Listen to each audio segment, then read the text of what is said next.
ಹಾಸನದಲ್ಲಿ ಗಣೇಶ ಮೆರವಣಿಗೆ ವೇಳೆ ಘನಘೋರ ದುರಂತ ಸಂಭವಿಸಿದ್ದು ಮೃತರ ಸಂಖ್ಯೆ 9ಕ್ಕೆ ಏರಿಕೆಯಾಗಿದೆ. ಆಸ್ಪತ್ರೆಯಲ್ಲಿ ಚಿಕಿತ್ಸೆ ಪಡೆಯುತ್ತಿದ್ದಂತಹ ಪ್ರಭಾಕರ್ ಸಾವನ್ನಪ್ಪಿದ್ದಾರೆ. ಹಿಮ್ಸ್ನ ಐಸಿಯುನಲ್ಲಿ ಚಿಕಿತ್ಸೆ ಪಡೆಯುತ್ತಿದ್ದಂತಹ ಪ್ರಭಾಕರ್ ಸಾವನ್ನಪ್ಪಿದ್ದು ಚಿಕಿತ್ಸೆ ಫಲಕಾರಿಯಾಗದೆ ಬಂಟರಹಳ್ಳಿ ಗ್ರಾಮದ ಪ್ರಭಾಕರ್ ಸಾವನ್ನಪ್ಪಿದ್ದಾರೆ. ಒಟ್ನಲ್ಲಿ ಹಾಸನದಲ್ಲಿ ಗಣೇಶ ಮೆರವಣಿಗೆ ವೇಳೆ ಘನಘೋರ ದುರಂತ ಸಂಭವಿಸಿದ್ದು ಇಡೀ ಜಿಲ್ಲೆಯಾದ್ಯಂತ ಶೋಕ ಛಾಯೆ ಮೂಡಿಸಿದೆ. ಪ್ರವೀಣ್ ಕುಮಾರ್ ಅಂತಿಮ ಬಿಇ ವಿದ್ಯಾರ್ಥಿ, ಬಳ್ಳಾರಿಯವರು ಪ್ರವೀಣ್ ಕುಮಾರ್ ಅಂತಿಮ ಬಿಇ ವಿದ್ಯಾರ್ಥಿಯಾಗಿದ್ದು ಅವರು ಕೂಡ ಈ ಘನಘೋರ ದುರಂತದಲ್ಲಿ ಸಾವನ್ನಪ್ಪಿದ್ದಾರೆ. 17 ವರ್ಷದ ರಾಜೇಶ್, ಹೊಳೆನರಸೀಪುರ ತಾಲೂಕಿನ ರಾಜೇಶ್ ಕೂಡ ಈ ಘನಘೋರ ದುರಂತದಲ್ಲಿ ಸಾವನ್ನಪ್ಪಿದ್ದು 17 ವರ್ಷದ ಈಶ್ವರ್ ಕೂಡ ಸಾವನ್ನಪ್ಪಿದ್ದಾರೆ. ಹೊಳೆನರಸೀಪುರ ತಾಲೂಕು ದನಾಯಕನಹಳ್ಳಿಯವರು ಕೂಡ ಸಾವನ್ನಪ್ಪಿದ್ದಾರೆ.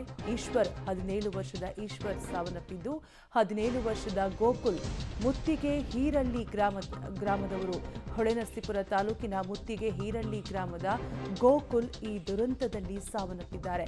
ಇನ್ನು 25 ವರ್ಷದ ಕುಮಾರ್, ಹೊಳೆನರಸೀಪುರ ತಾಲೂಕಿನ ಕಬ್ಬಿನಹಳ್ಳಿ ಗ್ರಾಮದ ಯುವಕ ಕುಮಾರ್ ಕೂಡ ಸಾವನ್ನಪ್ಪಿದ್ದು 25 ವರ್ಷದ ಪ್ರವೀಣ್ ಕೂಡ ಸಾವನ್ನಪ್ಪಿದ್ದಾರೆ. ಹೊಳೆನರಸೀಪುರ ತಾಲೂಕಿನ ಕಬ್ಬಿನಹಳ್ಳಿ ಗ್ರಾಮದ ಯುವಕ ಸಾವನ್ನಪ್ಪಿದ್ದು 23 ವರ್ಷದ ಮಿಥುನ್, ಚಿತ್ರದುರ್ಗ ಜಿಲ್ಲೆಯ ಹೊಸದುರ್ಗದವರು ಈ ದುರಂತದಲ್ಲಿ ಸಾವಿಗೀಡಾಗಿದ್ದಾರೆ.